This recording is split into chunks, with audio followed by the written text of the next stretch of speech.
Muy buenos días, es 27 de noviembre, son las 10:01, hay 19 grados acá en la región metropolitana y la máxima esperada para hoy día es de 29. Sí señora, así que espero que haya salido con bloqueador solar y con todo lo que necesita. Nosotros les ofrecemos 2 horas de buenísimas conversaciones. Ya estoy acá en el estudio con Álvaro Bizama. ¿Cómo estás, Álvaro? Hola, gracias por la invitación, feliz de venir acá. Gracias por invitarme a la radio a hablar del libro y de la novela, así que feliz Sí, de conversar. Sí. Vamos a estar hablando con Ah, Álvaro. mira que estáis cámara. Sí, ahí Pero estamos. se me olvida Vamos a estar, completamente. sí, ignóralas, pero yo aprovecho de mostrar Oráculo, que fue recientemente publicado por Six Barral Planeta. Vamos a hablar con Álvaro de eso. También vamos a estar con José Luis Torres Ley. Bien, Torres. Maravilloso, le queremos mucho, que viene a hablarnos de Cuando las nubes esconden la sombra, su más reciente ficción documental. También vamos a tener la visita de Dauno Totorotaulis, autor de varios libros, entre ellos, ¿no leíste, Camelo? No, para nada, no. Es una locura, una locura. Es una investigación periodística transformada en novela sobre básicamente todo lo que hace Estados Unidos Plan Marshall para instalarse como hegemonía. Wow, y el rol que ha tenido Internet en eso. Es una locura el libro. Bueno, y vamos a hablar de otras novedades de Seibo. Y por último, Carlos Gallardo, arquitecto interiorista, reconocido recientemente en Casa FOA, Chile 2025, y que también fue docente de la carrera de diseño UNIAC, nos va a visitar para hablar de todo aquello. Y nosotros partimos con música porque es necesario un café con leche hasta ahora. Así que vamos a escuchar a Ángel Parra Trío, que nos trae eso mismo.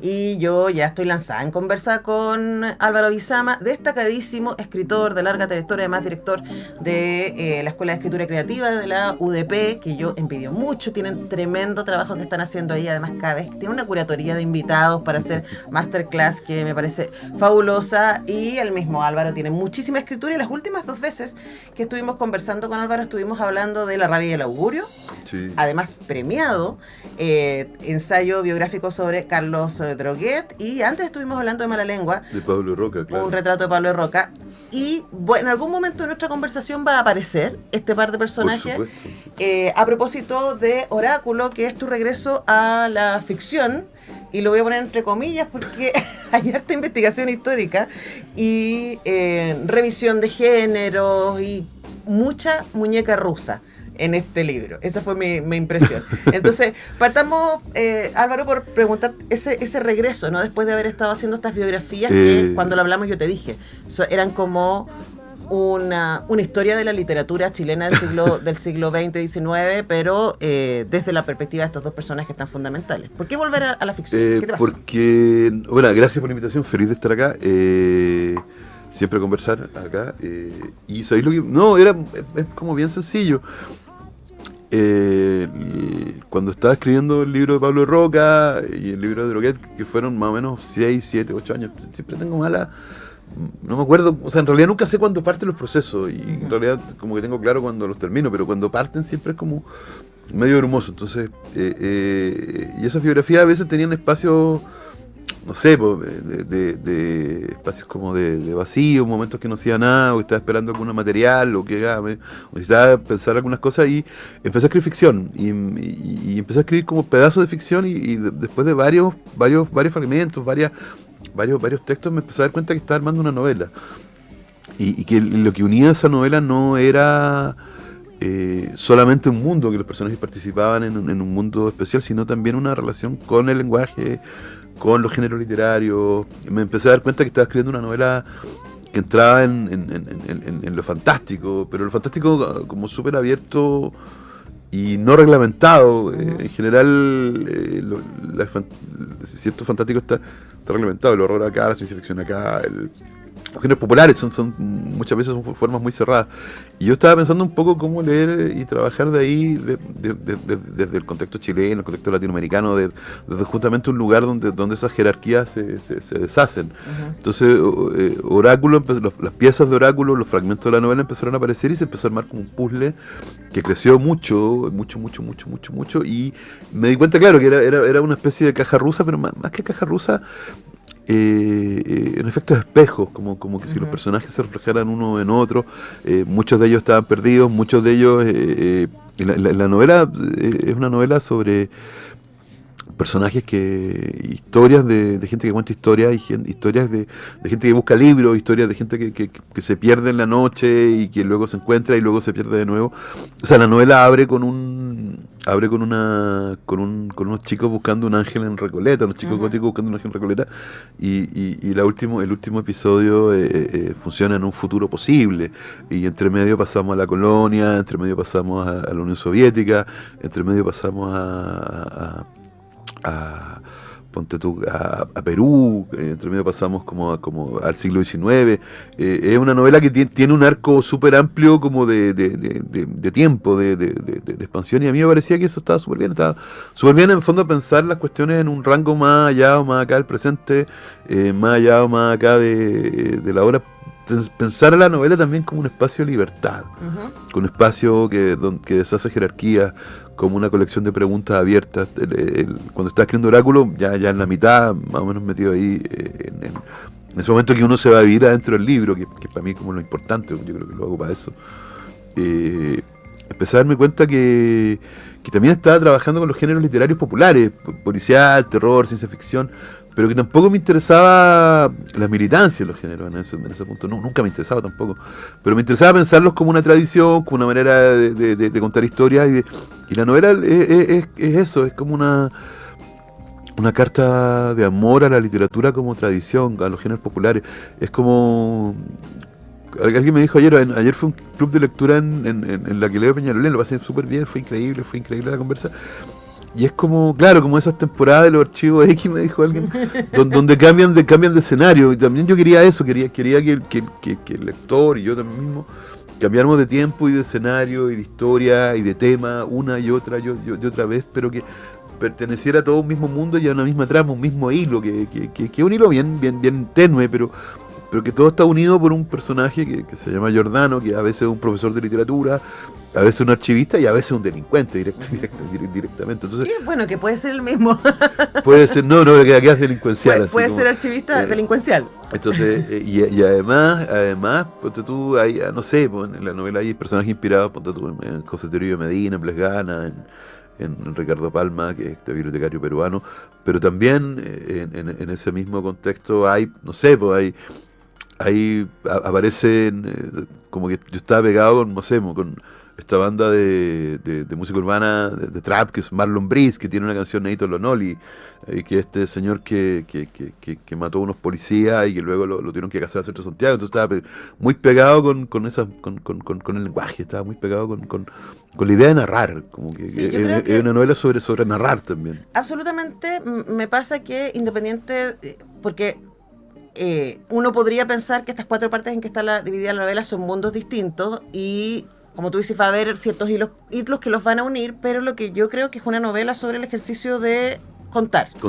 Entonces, y yo hablaba de muñeca rusa porque Giordano está leyendo cartas, sí, que le manda, en la segunda parte, que le manda este personaje que es Lorenzo Rojas, ¿cierto? A la hermana, y en medio de le está contando. Entonces, Giordano está leyendo las cartas que le mandó Lorenzo Rojas a su hermana, sí, en donde le cuenta de un diario que encontró, sí, de una irlandesa, sí, que fue raptada por piratas, y uno dice así, pero ¿en qué momento quién está contando qué cosa? Entonces, pero eso nos pasa, yo creo que nos pasa en la vida cotidiana, cuando contamos un cuento que nos contaron.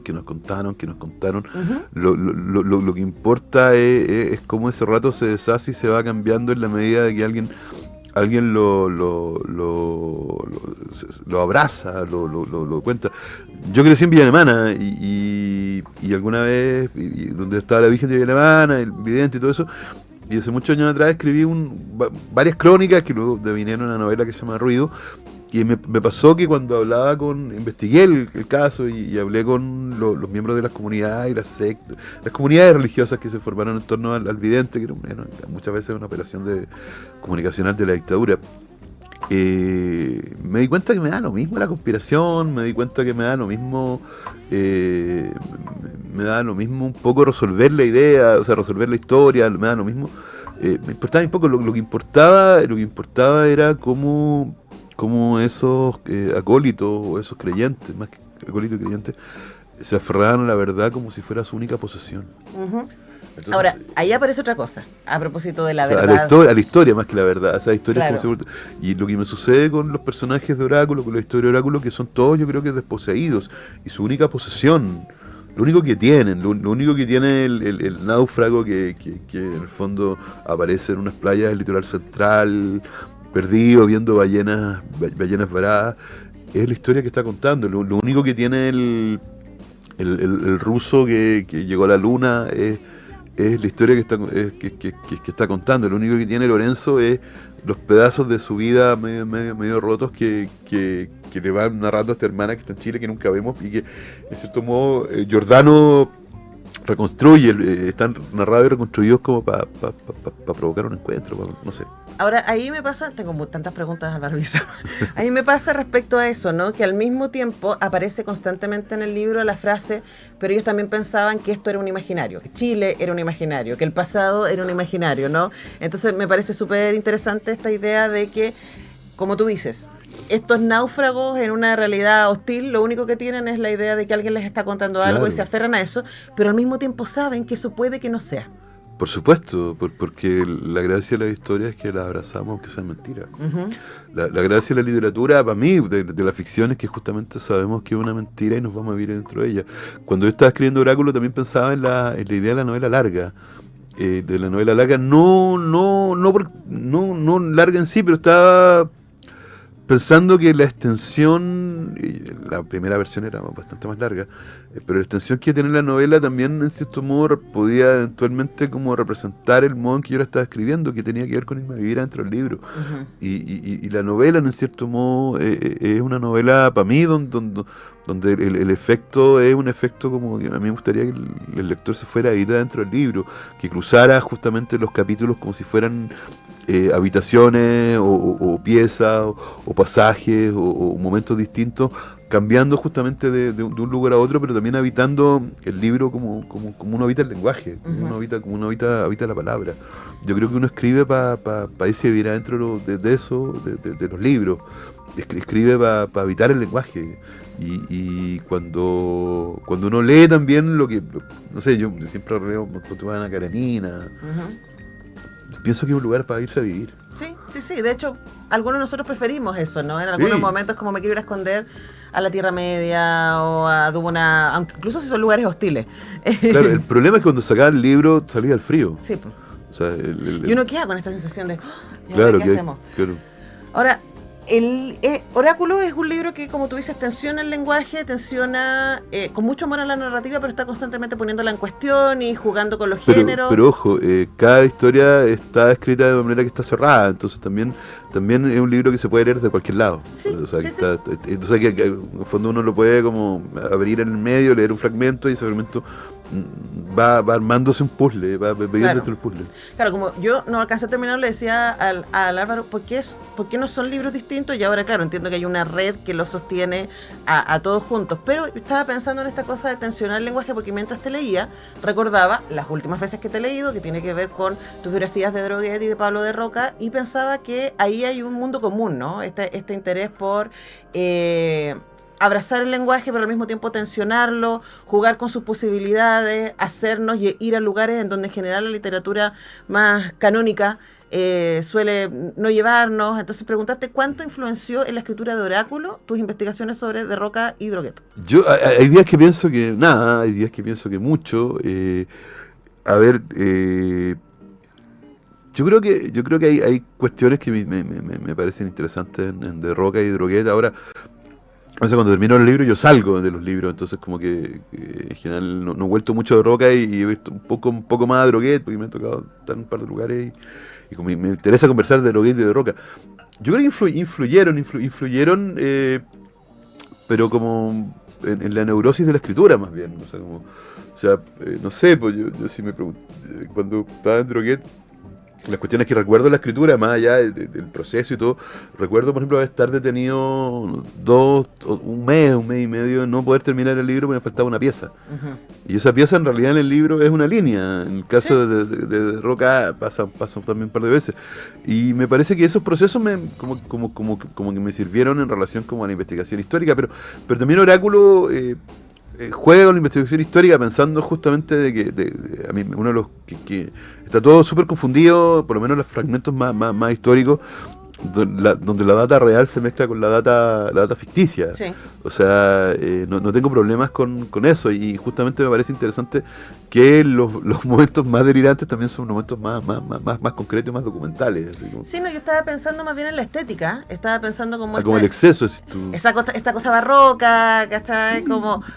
Pero también como desafiar al lector, no en lo inentendible, porque el libro es accesible, uno lo puede seguir tranquilamente, pero sí con decir, te voy a construir un mundo en el que vas a tener que estar atento. Y quizás ahí hay un desafío, porque, como hablábamos fuera de micrófono, hoy día tenemos un exceso de literatura facilista, pensaría uno. O sea, más que fácil, a mí me pasa que como que tiendo a pensar en las novelas como que creo en las novelas opacas. Uh-huh. Creo en las novelas donde la apuesta en el lenguaje. Creo no creo que la literatura, o sea, creo en las novelas donde no hay fábula, no hay moraleja. Uh-huh. Creo en la experiencia de la ficción como una experiencia que solo puede pensarse desde lo contradictorio, desde lo paradójico. Creo en el lenguaje como, o pienso en el lenguaje como también, o sea, pienso que como latinoamericanos, sobre todo como chilenos, en realidad leemos y escribimos desde bibliotecas rotas, bibliotecas cambiadas, quebradas, reconstruidas, que existen en el medio camino entre la fotocopia y el libro pirateado. O sea, nos formamos en esa zona. Entonces también nuestra relación con la literatura, nuestra relación con el lenguaje también es una relación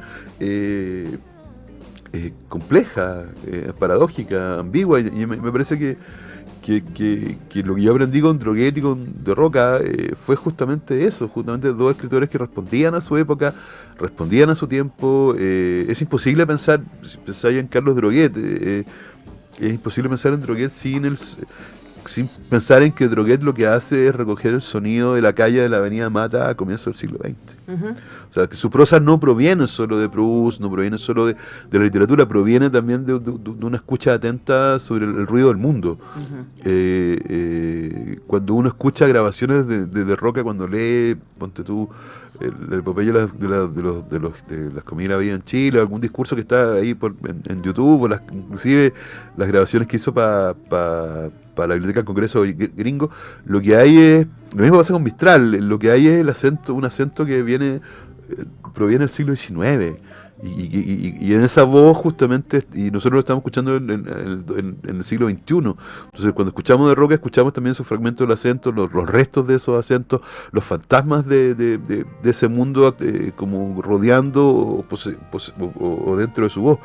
Yo creo que cuando estaba escribiendo Oráculo estaba pensando justamente en esa idea, que el pasado existe en el presente, que la literatura es tal vez el único modo posible de hablar con los muertos, que cuando leemos algo del pasado, justamente eso del pasado existe en el presente, y yo creo que ahí fue importante De Roca, fue importante Droguet, fue importante todo ese proceso, porque justamente me permitía hablar, o sea, me permitía mirar esos fantasmas, abrazar esos fantasmas.